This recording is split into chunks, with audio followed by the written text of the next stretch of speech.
आजकल सोसाइटी में टीचर्स को लेकर बात हो रही है कि टीचर्स की कोई वैल्यू नहीं होती है, वो सोसाइटी में उनकी कोई इज़्ज़त नहीं है, एट्सेट्रा। बट जैसे दूसरे प्रोफेशंस इम्पॉर्टेंट हैं, डॉक्टर्स, लॉयर्स, वैसे ही टीचर्स की भी एक रिस्पेक्ट है, सोसाइटी में वैल्यू है, और वो सोसाइटी में बच्चों के भविष्य को बनाने में इक्वली कंट्रीब्यूट करते हैं, राइट। बट स्टिल अगर ये बात आ रही है कहीं से, तो क्या टीचर्स को ये इंट्रोस्पेक्ट करने की ज़रूरत है कि वेयर आर वी लैगिंग, कहीं कुछ है जो शायद हमारे समाज के हिसाब से सही नहीं जा रहा।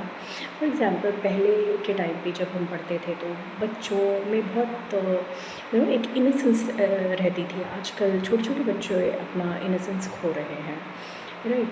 बच्चों में बहुत ज़्यादा फ्रस्ट्रेशन आ रही है। इनफैक्ट बड़े लोगों में भी, जो ग्रोनअप्स हैं या पेरेंट्स हैं, हम लोग हैं, उनमें भी फ्रस्ट्रेशन आ रही है। तो ये फ्रस्ट्रेशन लेवल क्यों बढ़ रहा है? डे टू डे लाइफ में आप रोड पे निकलेंगे तो आपको लोगों के बीच में फ्रस्ट्रेशन दिख जाएगी। पेशेंस नहीं है लोगों के अंदर, जल्दी जल्दी छोटी छोटी बातों पे लोगों को गुस्सा आता है।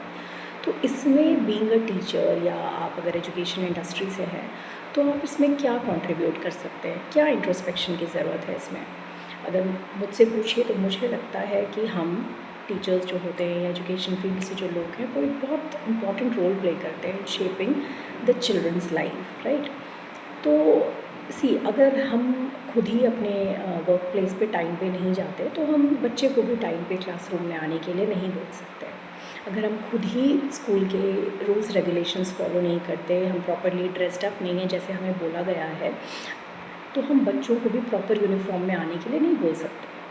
तो अगर हम टीचर्स रोल मॉडल हैं, तो वो उन्हें करना पड़ेगा। वो सिर्फ बोलेंगे तो बच्चे सब ऑब्ज़र्व कर रहे हैं, और वो फिर उसे कभी इम्प्लीमेंट नहीं करेंगे। तो अगर हमें बच्चों को पेशेंस सिखाना है, बच्चों को हार्ड वर्किंग सिखाना है, उनके अंदर फ्रेंडली नेस होना चाहिए या पोलाइटनेस होनी चाहिए, तो वो हमें हमारे व्यवहार में लाना डे टू डे लाइफ में बहुत ज़रूरी है। अगर हम ये कर पाते हैं, तो बिल्कुल जो बच्चे हैं वो रोज़ के रोज़ सीखेंगे, और आप देखेंगे कि वो बच्चा घर जाकर अगर अपने पापा मम्मी या अपने पेरेंट्स के बीच में भी फ़ाइट देख रहा है या कुछ ऐसा देख रहा है, तो वो उन्हें भी कहीं ना कहीं ये गाइड कर पाएगा, बोल पाएगा कि नहीं, this is wrong, we should behave in this way. So I think it's the right time to implement these changes, and we have to decide whether we want to be a good teacher or a great teacher. Good teacher तो हर कोई बन सकता है, जो आया, lesson लिया and गया, but a great teacher is one who shapes the whole personality of the child, जो बच्चे के भविष्य पर, बच्चे के दिल दिमाग पर ऐसा प्रभाव छोड़ के जाते हैं कि वो बच्चा कल को कहीं भी हो, उसे वो टीचर की याद रहती है। Now we have to decide whether we want to be a good teacher or a great teacher.